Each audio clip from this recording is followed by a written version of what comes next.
The scientists not only do not look at, by and large, at evidence which would seem to contradict the premises of scientific materialism.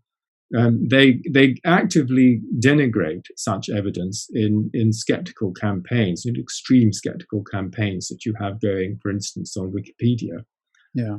And they don't feel at all comfortable. But the irony of this whole situation is that if you ask a lot of them personally, have they had experience which would cause them to think there must be more to life than scientific materialism, than more to life than just matter?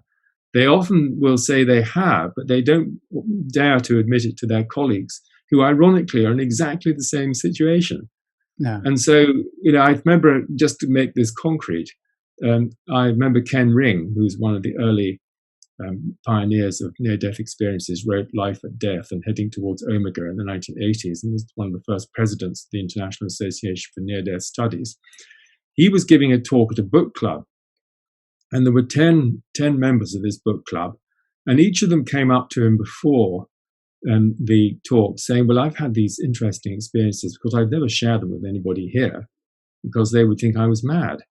And so there's a kind of taboo here which we really have to break through. Not only, and I think the general public is further ahead, but we have to break through this taboo where to make these experiences, valid experiences and to be taken seriously.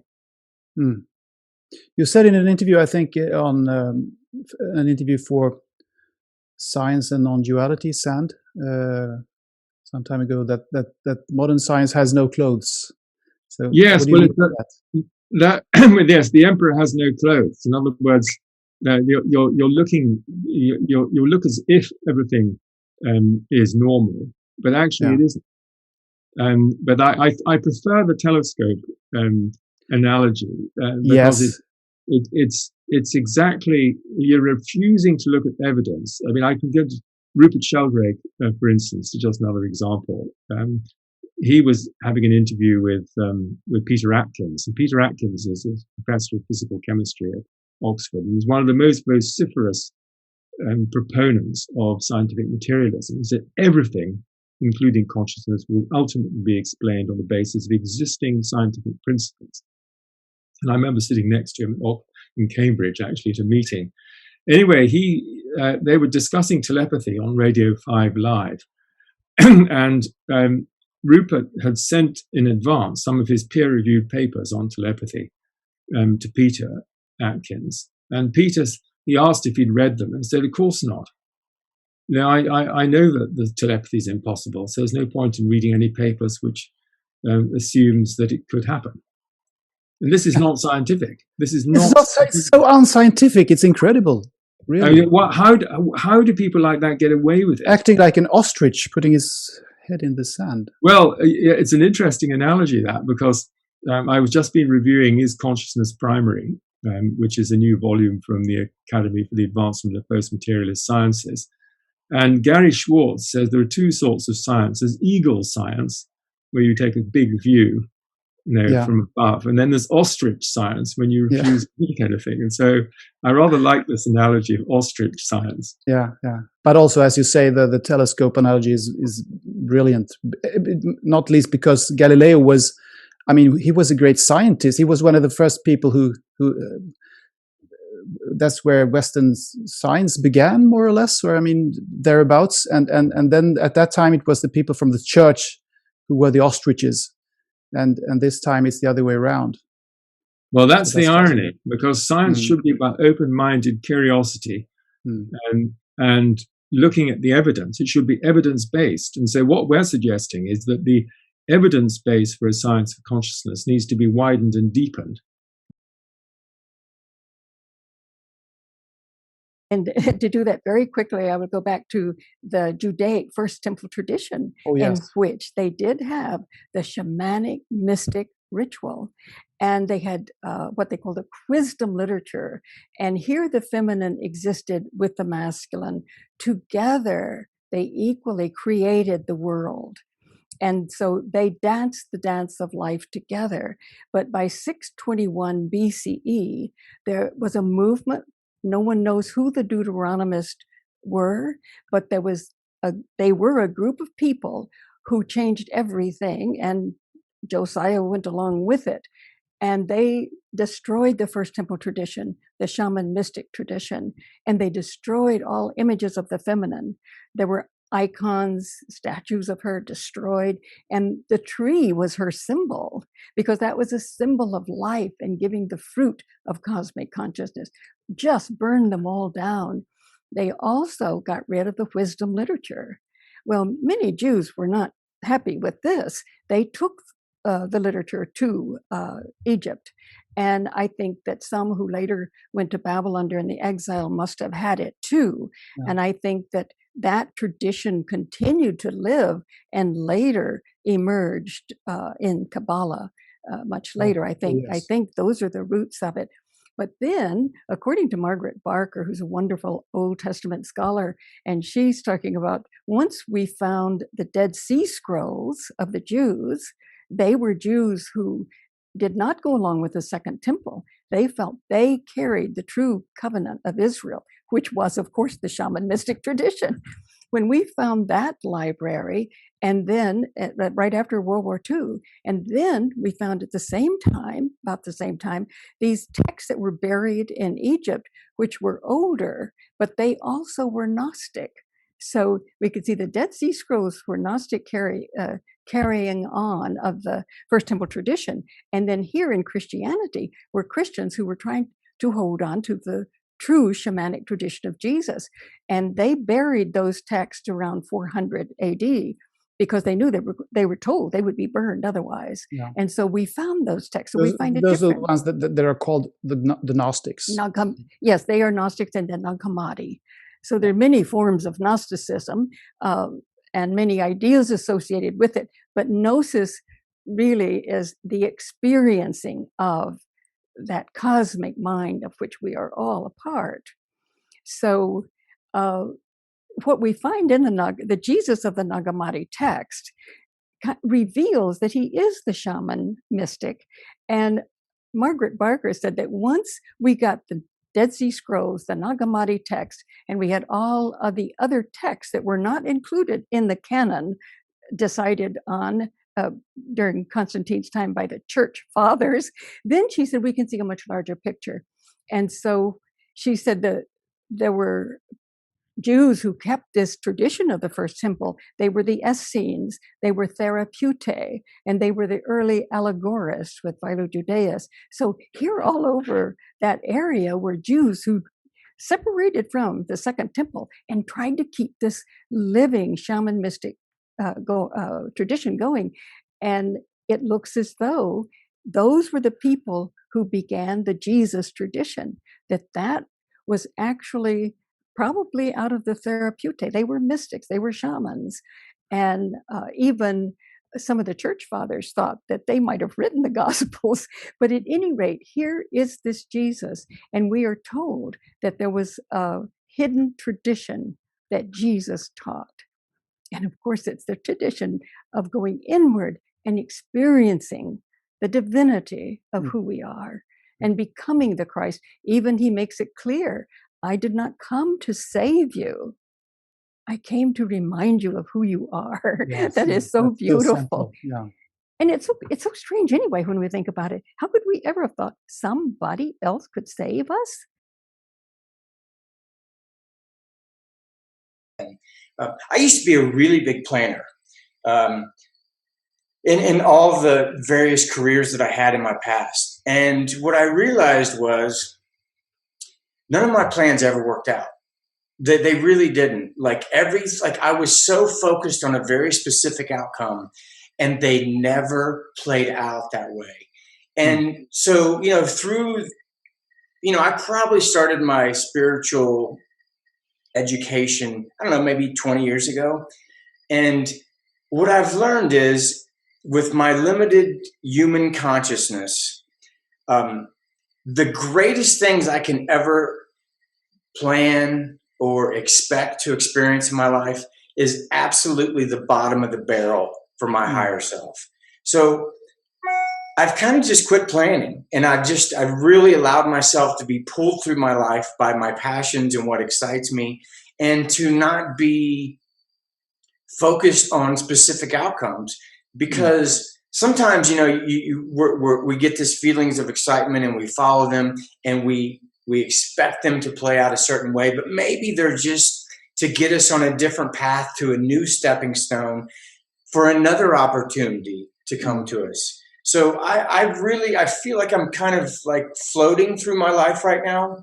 And I just know it, like, you know, you could use the metaphor of a river. You know, I really feel like I'm floating down this river of life, and I have complete trust and faith that the river knows where it's going. You know what I mean? Like I just, and it's really, easier than trying to swim upstream, isn't it? It absolutely is. And, you know, and I have swum upstream for decades. You know what I mean? Like I've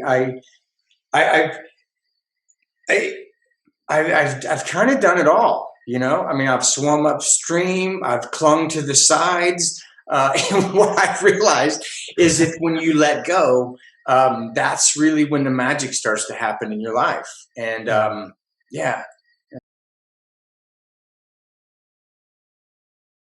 It's more natural and simpler to grasp the notion that there is an inherent meaning to the fact that we are here than to fully understand the idea that there's no meaning per se, and that our sense of self is a biological side effect. Meaning makes immediate sense to us. It's the default point of view, the one we naturally embrace as young children when we still know that life is an exciting adventure. Well, precisely, says mainstream science. It's childish to see it that way. And then mainstream science unveils itself. It's not that simple, it says. You know, science loves to employ all the complicated stuff it's come up with to understand the intuitively odd and far-fetched so-called rational conclusion that there is no meaning to life or the universe, that physical processes are all there is, and that the rise of advanced life forms is purely random. To do that, we must study its intricate theories. We must think hard and stop feeling. I guess you get my point. If we apply the enhanced version of Occam's razor on what consciousness researchers call the hard problem, which is explaining why and how we have phenomenal experiences at all, why we have what is called qualia. If we apply that enhanced version of Occam's razor, consciousness as an expression of a deeper meaning to our lives is the simpler explanation, and consciousness as a physical side effect is the more complicated one.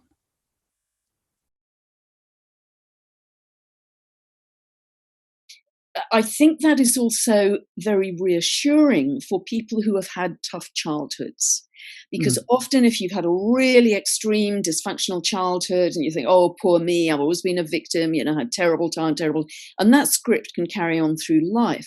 But if you can make that person understand that the soul chose it in order to take that person on a deeper journey, in order to come back full circle to shine more light in the world, then that tough childhood acts as fuel or fertilizer for that person's growth, and therefore you also give that childhood meaning. It wasn't just a tough time, it was an incredible period of galvanization for your soul's growth. So that can often help to shift the whole perspective on a horrible childhood from victim to survivor and hero. And that shift in itself is a big thing for people. The second answer I would give, this is very, very interesting about medically assisted births, you know, cesareans, etc., because a big study was done by a French statistician, by Gauquelin, This was back in the last century, but he did all manually. He didn't even have computers then. He did thousands and thousands and thousands of birth charts. And what he discovered, the angles of the chart, there's a horizontal and vertical axis like crosswise in a compass. And if the birth was completely natural, then there was a 95% chance that the baby would have at least one of the axes the same as the mother, sometimes both axes. The mother is very likely to have one of her axes the same as her husband, because that's how relationships work as well. And so there's a kind of family link up here. If the birth had medical intervention, those angles became more random. Didn't have the very high correlation. But nevertheless, I still believe in the overriding principle of that's what your soul chose. I believe the soul even chose the medical intervention. Violence, social unrest, I think it's going to be on the 3D level, social unrest really all the way through to October. The degree to which we feel this, and this really isn't a cop-out, is our level of consciousness. Because if you're living at high frequency, somehow you're in a bubble and it doesn't really affect you. You're living in New Earth already, which isn't a place, it's a frequency. We can step into that in any moment if we can attain that frequency.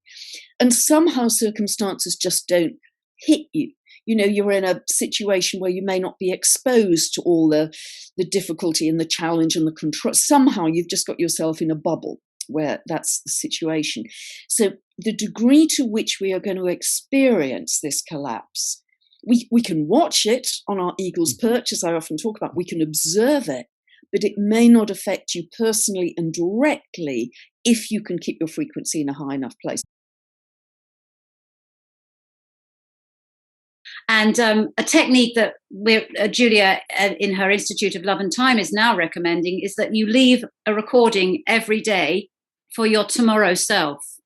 So it's like, and then you listen to it, and it's about being compassionate to the person you are tomorrow. Now, I know this sounds like, it's against the power of now and living in the present moment. It truly isn't, because in every instant, like right now, in the second that I'm talking, I'm creating, there's ripple effect that's going to be created by what I'm doing right now. So I'm very respectful when I'm speaking to you of how what I'm saying will impact my future, the future of the people who are listening. And it's just having this reverence for the future, understanding that we are creating it in the now, that we try to encourage people to understand in the premonition code. And if you understand it that way, you see your future self as just a continuation of what you're doing now.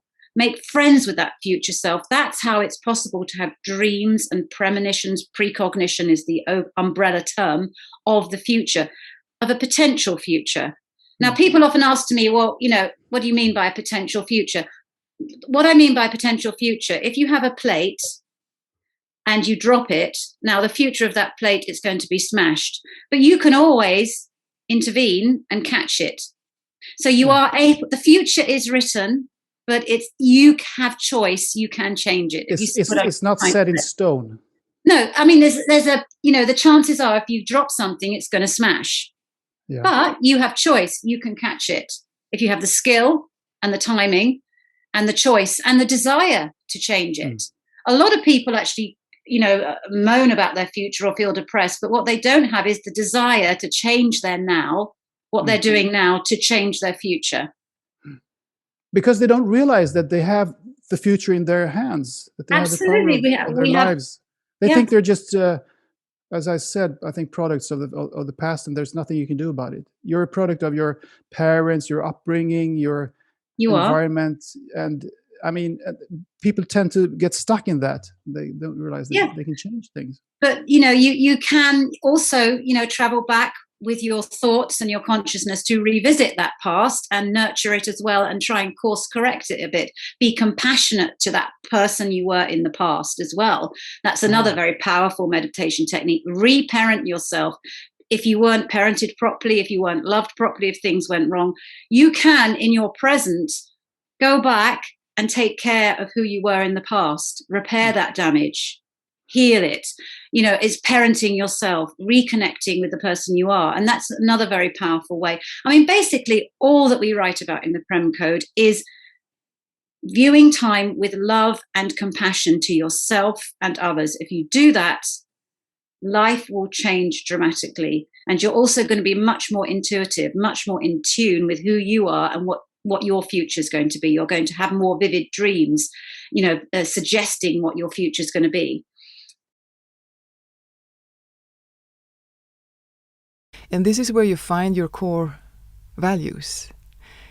And if more people could dare to give themselves a little bit of extra time, to give themselves, their inner core, a little bit of extra attention and respect, more people would be closer connected to their inner core values, to their inner gut feeling, and to know what's right and wrong, and to more or less reconnect to those fundamental values that underlie a focused mindset. And I think this is really, really important. And it requires time. It requires that people dare to say no. It requires that people dare to find a self-esteem within themselves for what they are, instead of always searching for that somewhere else. Do you see what I mean? Yeah. It makes sense, and it sounds great, actually. And you're very eloquently showing that focus is so much broader than the how the concept is perceived today in our society, as you were saying. I mean, when people talk about focus, they don't talk about these things, this inner core, but I guess that's what it's all about. Yeah, it is. I often meet business leaders, for instance, who are struggling with their main goal for the business, for instance, or for an organization or an institute. And they have difficulties to what we can call stay on target. And they are searching for to bring in themselves back into what really is important. Why am I doing this? Or how can I help the employees to know why they do what they do? Yeah. And they are searching more or less to find what was the greater purpose. Yeah. And sometimes they maybe should do something different. Yes. If they go into their core and listen inwards, they might come to the conclusion that no, this wasn't right for me. I should do something different. So exactly, yes. It doesn't mean that you have to continue doing what you're doing just by finding your focus. It can mean the other way. I mean, the different path. And I think we have this misconception about focus sometimes, that focus is to reach your goal. And you often hear people say, I'm extremely focused on what to achieve. And yes, I think that's fine. If you can force yourself towards a goal, that's excellent. But you must ask yourself, is this the goal that I really want to reach? Yeah, perhaps you can go even further. Perhaps you can find another dimension. Yeah. Perhaps you do not talk about focus. Perhaps you actually talk about being obsessed. Yeah. And this will make you lose the ability to see opportunities popping up. And this will make you lose the opportunity to reflect deeply, and perhaps also lose the ability to interact with quality with other people. If you like this video and other interviews and talks on Mind the Shift, please like, share, and subscribe. I appreciate all the support. Thank you.